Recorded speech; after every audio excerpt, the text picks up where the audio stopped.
a very active Facebook family, and to you all plugged in from around the world to listen and interact with me on John Mahama Live. I've been going around the country and I meet with many individuals and business groups to discuss matters of concern to them. And I read and follow the many issues that are raised on my posts here on Facebook and Twitter. I therefore thought it wise to dedicate a period to interact without any protocols with you, and I think this platform is a good start. If you have any questions or contributions to make after my short presentation, I invite you to send them, and I'll answer as many as I can before this session ends at 6 p.m. Just remember to add the hashtag John Mahama Live to your post. So my brothers and sisters, since the coming into office of the Akufo-Addo-led administration, we've witnessed certain developments that have shaken the very foundation of our people's confidence and trust in the whole financial system. Actions aimed squarely at the indigenous and homegrown banking sector have ushered in a new age of financial exclusion for the already squeezed Ghanaian. Among others, we've seen the licenses of 9 universal banks revoked. Others have been merged. Finance houses and savings and loans companies have also had their licenses withdrawn. And 347 microfinance and 39 microcredit institutions have been shut down. Indeed, we're told that the central bank has so far closed 420 financial institutions that it deems insolvent. The crisis has created major problems in the banking and financial sector, including deepening the already widely held mistrust and lack of confidence in the system by many Ghanaians, and there appears to be no end in sight. It has also dealt a significant blow to the indigenous banks, because such institutions usually have no external support to count on. While this development may appear as a threat to only the businesses that have been shut down, it is in fact a threat to our national security. Indeed, as has been widely touted, ownership of capital matters. The ethnicity of capital is real, and the banking sector and financial system of a country are part of its national security architecture. The developments in the banking and financial system and the matters arising call for great concern for all who have been affected by this financial sector turmoil, especially because it is an issue that threatens our country's national security. We must all be worried about the businesses that have collapsed, the licenses that have been revoked, the massive job losses, the hardship this is causing to some customers, and the trauma of having their lifetime savings in jeopardy. There's also the consequence on the health and well-being of customers and workers, including honoring their obligations as parents by providing for their families and dependents, paying school fees of their wards, and paying rent in order to give their families decent and safe places to lay their heads, among others. These are trying times, indeed, and as a leader of the main opposition party, I cannot look on unconcerned.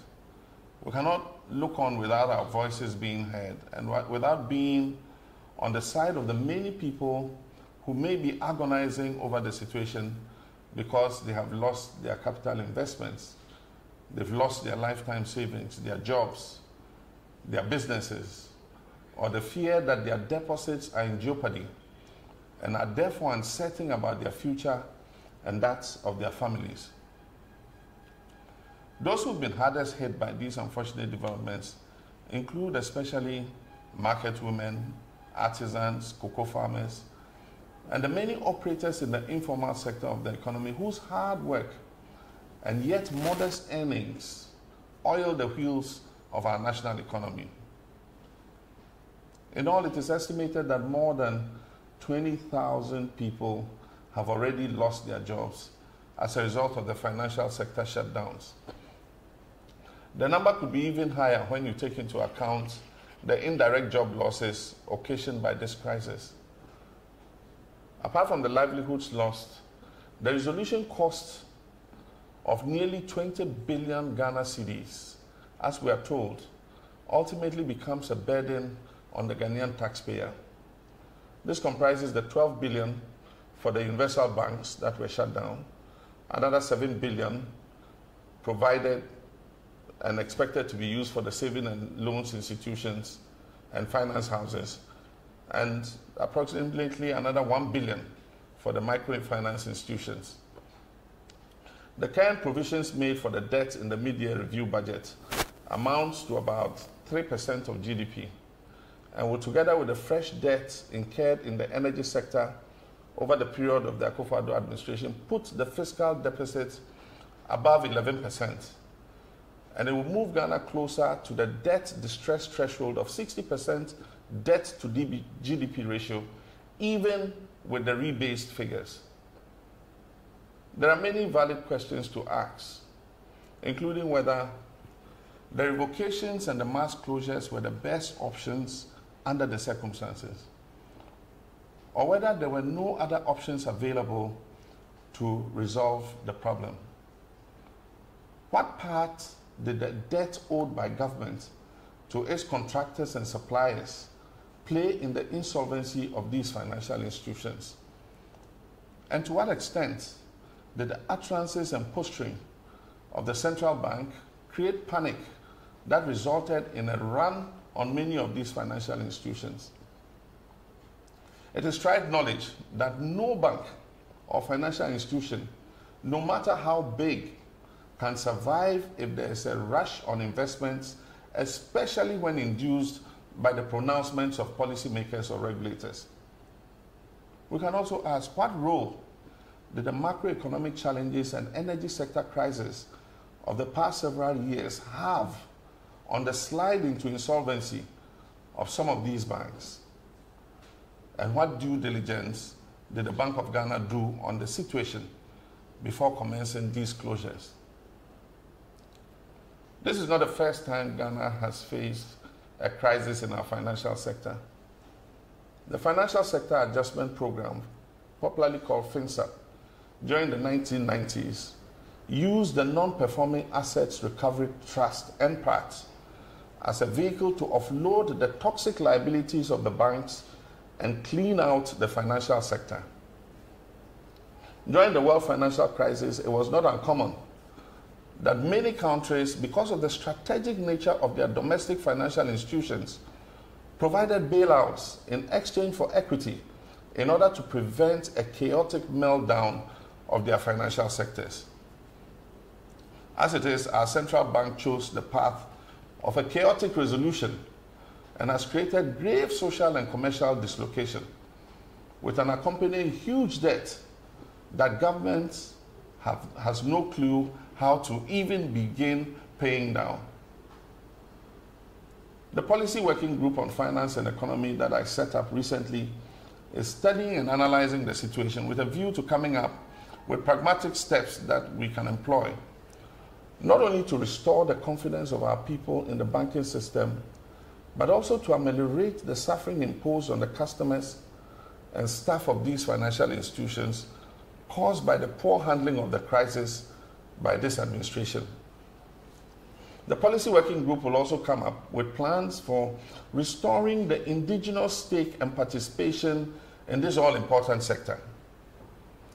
We'll consider ways to promote greater financial inclusion and innovation, and consider setting up an appropriate vehicle to regulate microfinance and allied sectors in particular, while developing the rural banking sector and enhancing the role of the ARB Apex Bank's supervisory structure. A future NDC administration will assess the effectiveness of the regulatory architecture and identify gaps as well as the needed reforms to promote greater financial stability and growth. We'll also consider temporary freezing of new banking licenses for a period of time while encouraging as many banks as possible to list on the Ghana Stock Exchange within a reasonable time frame. We'll look at the receivership and liquidation framework in the Act to make it easier for the administrator to reverse a decline rather than making it automatic for an insolvent bank to be liquidated.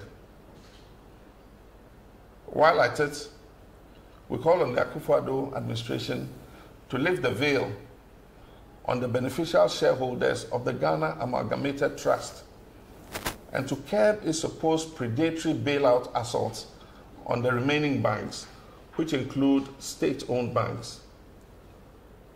Meanwhile, I wish to assure all those who have suffered in one way or the other as a result of the approach being used by the current administration that we stand by you, and we're working very hard to take over the governance of our beloved country in 2021 and to bring certainty, financial security, progress, and prosperity to all Ghanaians, irrespective of their ethnicity, their family, religion, or political affiliation.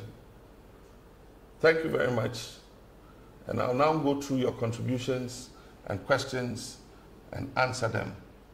The hashtag to use, remember, is hashtag John Mahama Live.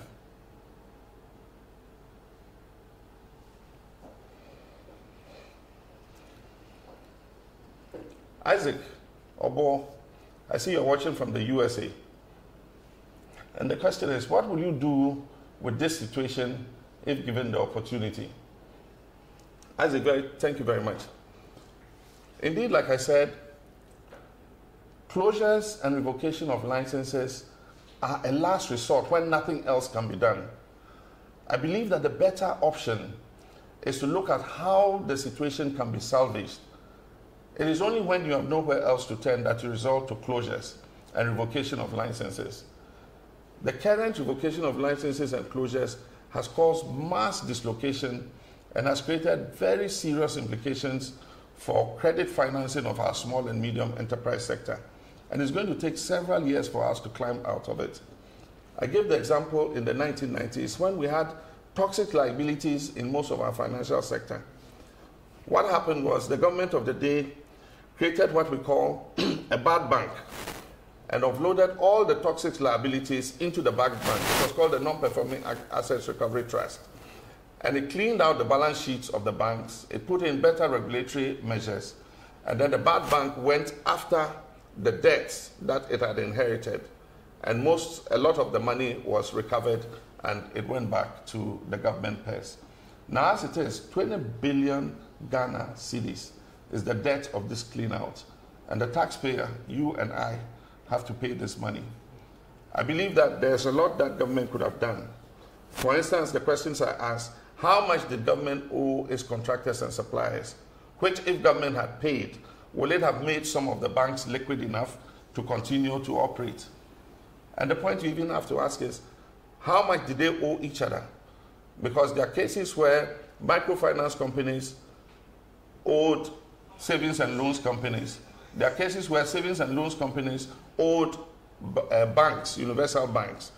How did we net off all these before going to revoke licenses? As it is, we are saddled with a fait accompli, and we need to see how this can be handled with regards to the impact that it has had, not only on the financial sector, but on the customers whose monies are locked up, on the staff who thought they had lifetime employment but suddenly find that their employment is ended, on the staff who are being ejected from their rented premises and who face serious dislocation of their lives as a result of the steps that have been taken. We would have handled it in a different way. We would have done a proper analysis of the situation, and revocation of licenses would have been a last resort, not a first resort. Silas Mana, you said I should not talk about the banking sector because the mess may have started from my regime. Thank you very much for your question. As I've said, no country is immune from crisis in the financial sector. We noticed the beginning of the crisis while we were in government, and we started taking proactive steps in order to deal with it. The first was the Energy Sector Levy Act. I'm sure you've heard about it. It's called ESLA. Because the main threat to the banking sector in our time was the debt that was owed to the bulk distribution companies. I hope you remember them. They were called the BDCs. And they were the major threat to the stability of the financial sector. And so we put the Energy Sector Levy Act, which was a tax on petroleum products, and it was supposed to deal with the legacy energy sector debts. This levy, as I talk, yields almost 4 billion cedis every year. And so at the time, with a debt that we realized at 2.2 billion, we knew that the money from the energy sector levy would be able to pay down the cost of government's indebtedness to the banking sector. This energy sector levy is still available. It yields, even with the recent increase, it will yield about 4 billion a year. The question to ask is, how has this government used that money? Because if this government has used that money prudently, then money should be available to be able to address the issues to do with the energy sector. Apart from that, there were several acts that we put in place. The Deposit Insurance Act was passed by Parliament in my time. And the purpose of that act was to ensure every person's deposit, so that in the event that there's a meltdown of any financial institution, because the deposits have been insured, the insurance companies will make good any monies that have been lost as a result of that. And so there were several steps that were put in place. And I believe that as the minority, we should have a say in what is happening currently. Hamida Abdul Wahabi asked, please, what measures will you put in place to facilitate the construction of deplorable commercial roads linking farming communities? I believe that our road network carries the bulk of our transportation. It indeed is the bulwark of our transportation, because if you compare it to rail and aviation and maritime, then the road network is the most used in our country. And so it's important that we have roads that are able to facilitate the movement of passengers and goods across our country. Realizing that we did not have enough money in the budget to finance the road sector, we decided in the Energy Sector Levy Act to increase the amount of money that went to the road fund. And as I speak, that provision makes about 1.5 billion cedis available to government every year to not only maintain the roads, but to develop new roads. Aside from that, we introduced the Cocoa Roads Improvement Project. And that was supposed to take a part of the yearly consortium financing for cocoa to develop and repair the roads in the 5 cocoa growing regions. And I'm sure that everybody in the country saw some improvement in their roads, during the period that I was president. I think that we can revive these projects. A lot of the projects had contractors working on them. And the point you need to know is that contractors do not finish a project in 1 year. And so they present certificates, and as they present certificates, government continues to pay. And so I believe that if government organizes itself properly, it should be able to continue to work on our roads and improve them so that we have a good road network that not only transports agricultural products, but also makes it possible for passengers and goods to move freely across our country. Sadia Abdullahi is asking why he should choose me over Nanado. Will I run a better economy and take better decisions to benefit our people? I believe that every government faces its challenges. I faced my challenges. I faced a legacy problem of the energy sector where we did not have enough generation. We were consuming in excess of 2,000 megawatts, and yet the generation available to Ghanaians was less than 2,000. It was 1,500 megawatts. I did not push the blame to past governments. I took the bull by the horns. Every government, president must take responsibility. And I said, I'll solve the problem. And indeed, we went to work, and by 2016, we had put in enough generation so that, for those who remember, in 2016, Dumso had been completely sorted out. There were other challenges with the economy, and I found it necessary as leader to take a decision to go back to the IMF and do a program so that we could bring some discipline into the management of our finances. And for those who remember, by 2016, this economy was climbing out of the macroeconomic challenges that we had faced. One of the decisions I took was to fast-track our revenues from oil production. So I worked on the 10 field, I worked on the ENI Sankofa field, and the revenues came after my term. Indeed, this government is receiving 4 times more oil revenue than I did because of the work we did in our time. We received 960 million Ghana cedis from all the oil that we exported. This government receives more than 3 billion cedis in oil revenues, and I think that they should be able to manage better with the increased revenues that we made available to them. And I believe that there are things we can do to make this economy better so that it works for everybody and makes opportunities available to all. Hackins Glover wants to know what I'll do in the first year of my next term to tackle the challenges facing the banking sector. One of the things we need to do in order that we do not have a recurrence of this crisis in the financial sector is that we must look at the responsibility of the central bank in terms of its banking supervision. As you are aware, we sent a new Bank of Ghana Act to Parliament, which was passed. That gives the central bank independence from anybody's control. But I do think that because we continue to have these recurrences with regards to regulation and supervision of the banking sector, we need to take a look at the Bank of Ghana Act again and see if we cannot put in place a specialized vehicle that will have the day-to-day administrative task of supervising the financial sector to make sure that some of the leverages that people took that resulted in this situation are kept, or that we have an early warning system so that we can deal with these issues before they create the kind of situation that they've created. And so that's one of the things we'll look at. In the first few months of coming into office, we'll look at the Bank of Ghana Act again and see how we can improve banking regulation and supervision. Ishak Isa and others watching from Jirapa, and I say hello to all the people in Jirapa. Thanks for joining in. And Ishak says, this is good leadership. No, that's Emmanuel McLean. This is good leadership, says Emmanuel McLean. Thank you, Emma. Thank you very much for your comment. Beauty Amor says, I agree with your comment that businesses are collapsing and that is leading to a high rate of unemployment.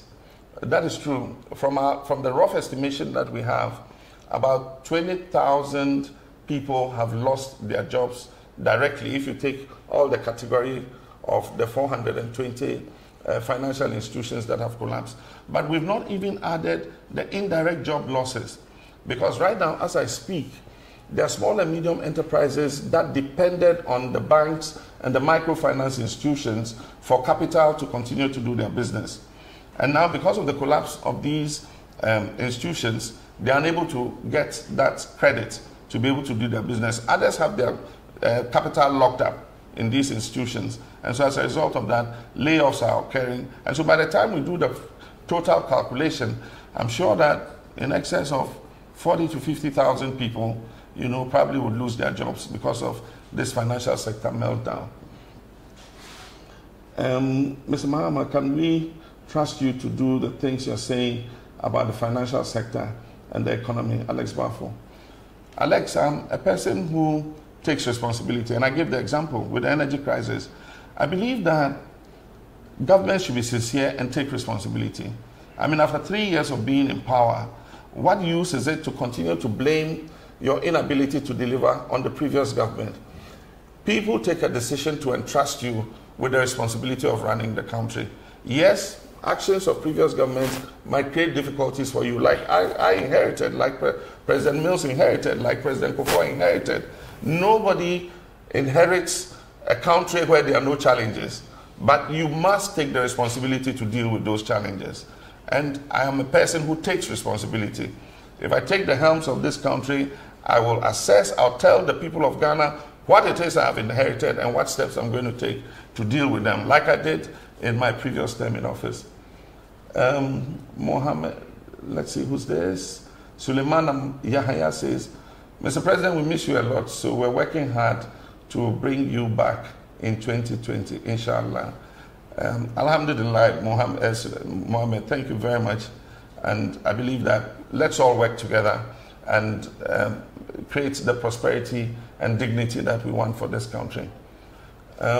Mohammed Yunus says again, I want you to talk about the energy sector. Mohammed, this is a start. This is the first interactive session. I intend to make this a regular feature, and on each occasion I will take an aspect of our economy or of our lives, and I'll deal with it and interact with as many people as I can. So this is on the financial sector. The next time we can talk about education. The next time we can talk about energy. And so this is going to be a regular feature. It's not a one-off. Mickey says, how will you regulate the banking sector as a tough leader?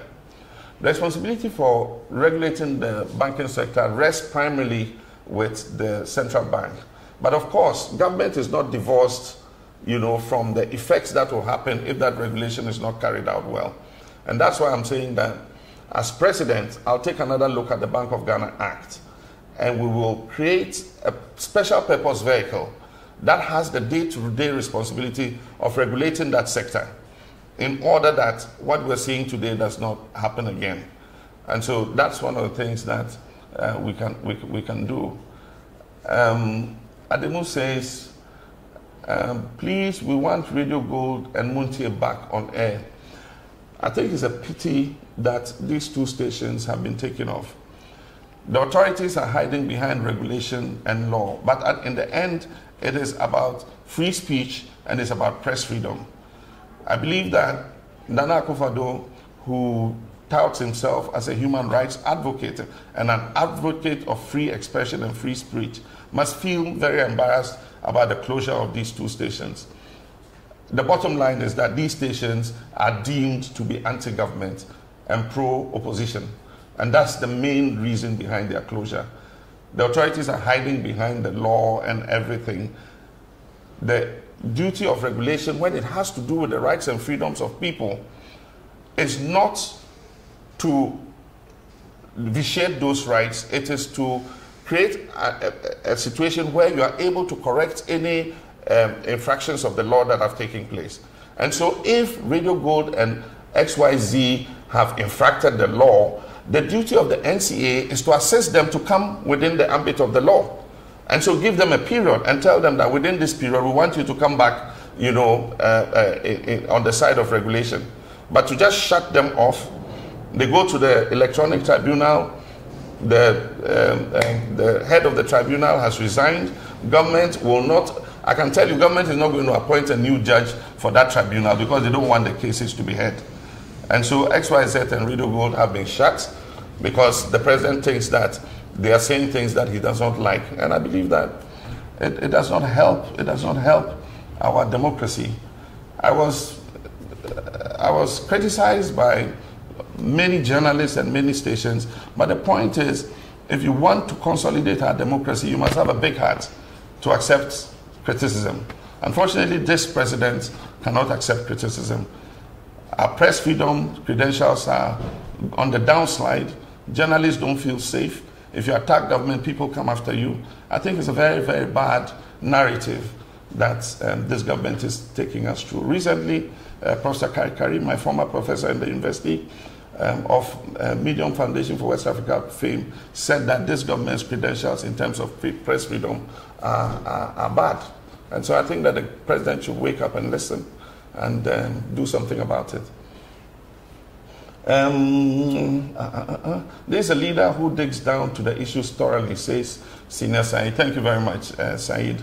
I hope you enjoyed the salah. Faculty Mane says, do you mean your policies are still not ready? Well, what happens is, for every election, we put our policies before the people, and we do it in the form of a manifesto. I must tell you that we have policy working groups that are working to come out with the manifesto that we'll present to Ghanaians. I'm working closely with them, and so I know what work is ongoing, and I know many of the policies that are coming up. As I go around the country, I talk about them. Recently, when I was at the Union of Technical Students, I talked about free SHS, I talked about technical and vocational education. And so, yes, I'm on top of the policies, but we'll put it together and present it to Ghanaians as a comprehensive policy document in all sectors when we present our manifesto to the people of Ghana for the 2020 elections. Dumevi George Wilson says, thank you for this initiative, Mr. President. You should do this often. What is your take on the new education curricular reform being worked on by the MPP? Our policy working group on education has flagged this issue because the curriculum is key to the quality of education that our people have. I think that more consultation should take place. Recently, I heard there was a workshop to present the curricula to teachers, and there was a fallout in respect of allowances and all that. But I hope that that is part of the process of consultation so that all of us can have an input. One of the major dissensions I've heard is that teachers who were responsible for social studies say that the social studies subject has been taken out of the curriculum. We need to look at it and see what the issues are. There are also changes in some of the syllabi that try to reform the history of our country. I think that these are things that all of us must look at, and there must be public engagement so that we know what our children are learning in school and to make sure that they'll come out to be dignified and responsible citizens of our country. Let's see who's next. Prosper Mensah asks, the Vice President Baumia has consistently been uncivil when talking about you, but you never respond. Are you going to remain silent for him to deride you? I've been in politics or in public service since 1996, and that is almost 23 years ago. I believe that we must always be responsible in our discourse and that we must be civil in the way we address each other. And so I'm not a person who will go deriding anybody. I try to maintain the discourse at a level where people will listen and the discerning Ghanaians can make a choice. And so it doesn't matter who is uncivil to me or who abuses me or who throws insults at me. I know he calls me the incompetent one or something like that, but it doesn't really bother me. I think that the people of Ghana are discerning and they can tell, you know, I mean, the contribution that I've made to our public service since I've been in politics. I'll continue to respond as civilly and courteously as possible. And I think that it's for all politicians to learn. Politics need not be dirty. We can play politics at a level that allows people who have the competence to come into it. It's when it descends into insults that makes people who have the capacity to come and help run our public services want to stay away from politics. And so let's make it clean so that everybody can come in and participate. Who's next? Koji Klo Nene. You had far-reaching policies, but unfortunately, it wasn't broken down for it to resonate. Yeah, you are more sincere in my opinion. Yes, Koji, the thing is, that has been one of the major difficulties of public service. When you lead a country, you have a vision and you come out with policies that will help you attain that vision. How to communicate that vision is one of the major difficulties that governments face. And so it is one of the regrets I have that with the policies that we churned out in education, in the health sector, and all that, we did not, you know, sell that to the people in a manner that they could understand. And so people could see hospitals being built, but they did not understand the policy driving, bringing health to your doorsteps, which was the policy that we're carrying out. And so I think the next time we will improve government communication so that people can, at every step of the way, know what government is trying to implement. Thank you very much for that. Moses Kanduri. He says, I'm interested in the strategy to support financial technology, fintech in Ghana, to be competitive in Africa and the world. I think that that is important, and I believe that is an area that you should continue to pursue. If we must make Ghana more competitive, then we need to actually follow financial technology and make sure that we're able to make it more meaningful within the context of what we do in the financial sector. Let's see who's next. Julius Nee, how did you solve the banking issues when you were in office? Like I said, when we were in office, the greatest threat to the banking sector was the issue of the legacy debt from energy. These were debts that had accumulated from as far back as President Rawlings' time through President Kufuor's time to President Mills's time. And the debt to BDCs alone, because companies had to give them letters of credit which they had defaulted on, was threatening the stability of the banks. And so that's why we introduced the Energy Sector Levy Act. And I remember at the time we introduced it, our colleagues in opposition were very opposed to it. They said we're overtaxing Ghanaians, and that as soon as they came, they were going to remove the ESLA. Unfortunately, or should I say fortunately, they came into office, and the ESLA is not only very much alive, indeed just recently in the media review, they have increased it. And the question we want to ask is, what is the ESLA being used for? Is it being used for the purpose that we introduced it? You know, this was brought as a special purpose vehicle to be able to raise monies to pay down the energy sector debt. Since we left, the ESLA has increased in how much it brings in, from 3.5 billion to almost 4 billion or more every year. And so if it is being used exactly for what it's meant for, it should be able to pay down the legacy debt. But I think that some reforms are needed in the financial sector, especially in relation to regulation and supervision, so that we don't have a recurrence of these financial sector meltdowns. Let's see who's next. Kweku Sechi Akomia. And Kweku Sechi Akomia says, we had one of the best security measures during your tenure. It's West now. How best can you help with security in your next tenure? I think that one of the things about security, and one of the things that I did when I was president, is to put the right people at the right places. If you put politics above merit in the security sector, you'll have the results that we're facing now. I don't think that the government has followed merit in terms of appointments in the security services. And so the result is what we're seeing. There are people who have the ability to deal with some of these security issues. When I was president, I looked at people who could solve a situation and I sent them to the places where they could be effective. And I believe that security and people, Ghanaians felt safe and secure, you know, under my tenure because of the work the security services did. We had the anti-armed robbery squads, we had various, you know, specialized units that dealt with issues of crime and security. And one of the things I introduced was the visibility police. On every street corner, you could see a police officer. Today, I mean, you don't see police officers on the streets. You don't see them in the corners. The visibility police seems to have disappeared. Just the fact that the police are out and about makes the criminals, you know, very careful before they execute anything that is untoward. And so these were some of the things we introduced: visibility police, community policing, and all that. And I believe that there are many other, you know, things that we can bring to make Ghanaians feel safe and secure in their own country. Adams Ahmed, you're watching from Accra.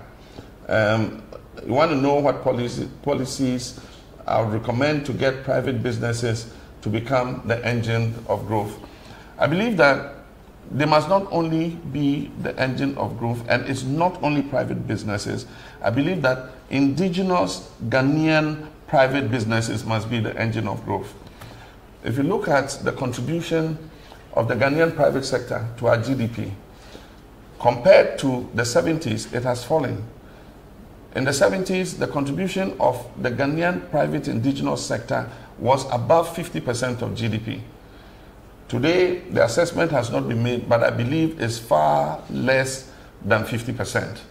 And so we need to see how, and I'll use the words of General Achampong, we can make Ghanaians capture again the commanding heights of our economy. It is only when we do that that we will be able to grow this country and the private sector. I tried to do it in the road sector. When I took over as president, there were many foreign construction companies doing all the roads, even using our budgetary finances. By the time I left, there were at least 22 big Ghanaian construction companies with the equipment stock even bigger than from some of the foreign companies. We must do this not only in the construction sector, in the building construction sector, in agriculture, in mining, and all that. And so that's one of the things that I believe if I become president again, I will promote Ghanaian business. Yes, foreign direct investment is important, but I think that first and foremost, we must let our own people dominate the oil sector. They must dominate the petroleum sector, the mining sector, because when they make profit, that profit stays in Ghana. If we rely too much on FDI, when the foreigner makes profit, every April, May, he says, I've made this profit, I want to send it back to my country. And that's part of the reason why our foreign exchange continues to fluctuate. But we'll talk about that at another time when I speak about the economy. Azametita Maklo is saying, if given the chance, are you also going to have an elephant-sized government?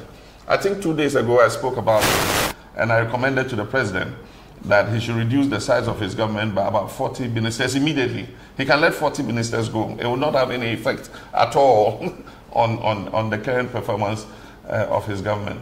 But I think that one is symbolic, and then two, the impact it has. It's symbolic because when Ghanaians are going through difficulty and you come with a government the size of 125 ministers, which I'm told is a Guinness World Record amongst all countries, we have the biggest number of ministers, then people, feel that you're not taking them seriously. But aside from that, if you consider 40 ministers and you take some of the portfolios, procurement, you have a procurement minister. Meanwhile, look at the issue we have with procurement. The recent issue Manasseh has come out with procurement with a procurement minister. You have monetary and evaluation. You have planning. When there's a whole National Development Planning Commission, you have aviation, railways, which could all have been submerged into transport. So there are things that we'll do. If I become president again, I'll merge all these ministries. Sanitation will go back to local government. I believe that can be handled there. Aviation and railways will go back into transport.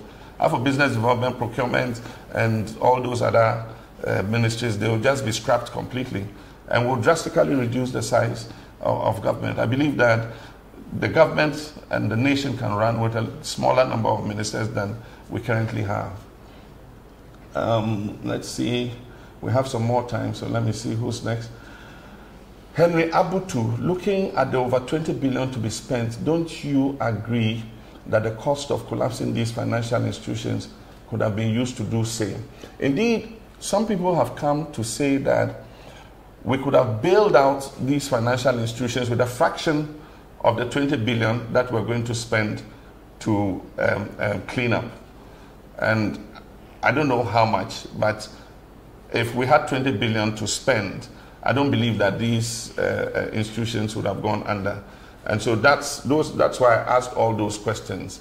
And part of the problem, I said, if you create panic in the system, no bank can survive, because what banks do is they take deposits and they operate on the principle that not everybody who's deposited money with them will come for their money on the same day. And so they lend some to people. So at any one time, banks are exposed because they have money that they've lent to people. And not everybody will come for his money the same day. And they create what we call creation of credit, if you study economics.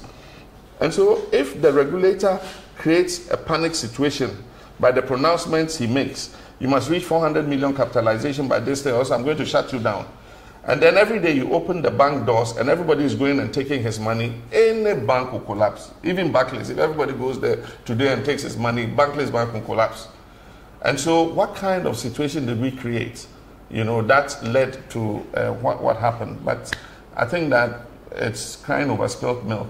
We are landed with a 20 billion debt, and it's become the debt of the taxpayer. Seduji Goji says, what policy will your next government put in place to protect financial institutions against non-performing loans? In my time, we introduced the Credit Reference Agency or Bureau, so that if somebody applied for a loan, the banking sector could ask the Credit Reference Bureau. That will look and see if the person has defaulted on loans from other banks before. And that will all guide whether they give the loan or they don't give the loan. And so that's one of the things that we introduced. And so the credit reference system is available today. I also talked about the Deposit Insurance Act that we passed. And the Deposit Insurance Act was meant to insure all deposits. And so all banks were required to insure the deposits of their customers, so that in the event that the bank went under, the insurance companies would be responsible for reimbursing whatever losses were done. Then apart from that, I said banking supervision must be strengthened. This is not the first time. It has happened, and it happened again. If banking supervision is not strengthened, it's possible that because of Bank of Ghana's monetary policy and all that, they do not have enough time to look at banking supervision and regulation properly. And so a special vehicle that will prioritize banking supervision is something that I would work on if I become president again. Abdul Hamid, he says, it's great to see you're taking advantage of social media. My question is, have you noticed the high cost of data, and what are your plans towards making internet affordable for all?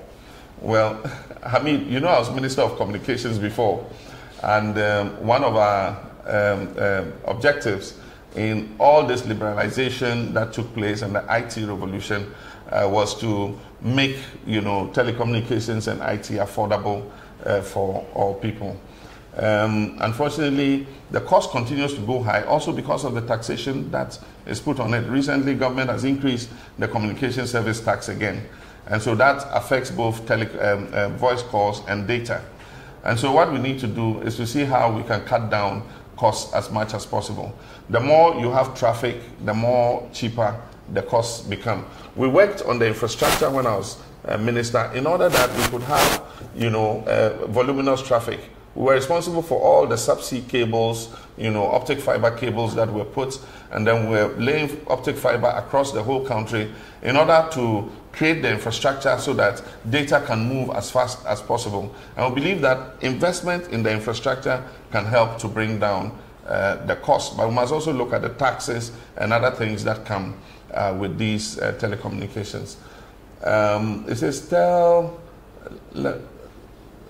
I can't see the name. It says, tell the story about how you sent mobile phone service to the North as Minister of Communications. When mobile services came, you had the YAMS, the very big phone. I remember when Mobitel first issued phones. There was a very huge phone, and that's when the catchphrase Miti Abonting and Amekasa came up. And it was mainly in the southern part of the country. And so one of the times I went to the North, and my mobile phone wasn't working because the mobile companies did not believe that there was a market in the North.